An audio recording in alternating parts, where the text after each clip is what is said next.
At kaugnay niyan, huwag maging atat. Yan ang sinabi ni Senator Bato de la Rosa sa mga kapwa niya senador matapos sihain ang resolusyon na nananawagan ng voluntaryong pagsuko nito sa mga kinauukulan. Si Daniel Manalastas para sa 13 sa tanghali, live. Daniel? Zay, may patutsada nga si Senator Ronald Bato de la Rosa sa kanyang mga kapwa senador na naghain ng resolusyon na humihimok sa kanya na voluntaryong sumuko sa mga otoridad.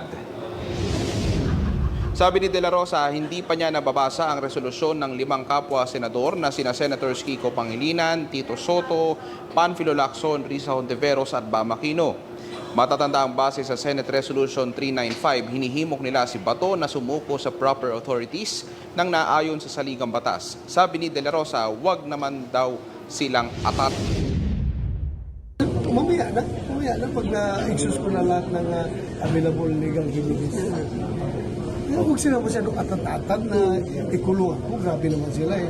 Nagsasama kami sa Senado for how many years. Tapos gayon na lang, basta-basta na lang nila akong pasurindirin doon. Alam naman nila na foreign court yan eh.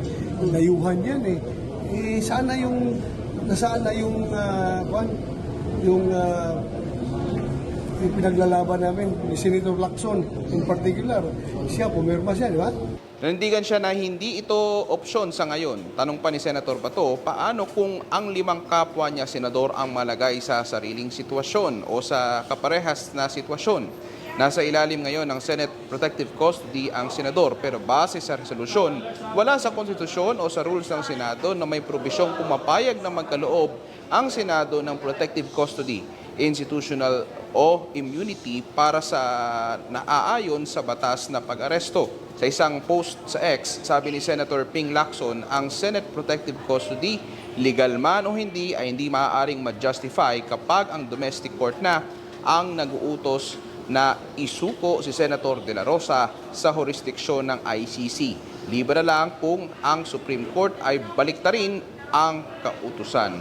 Samantala, ito na ikatlong araw na namamalagi nga si Senator Bato dito sa Senado at nauna na niyang giniit na i-exhaust niya lahat ng legal na remedyo. Sai?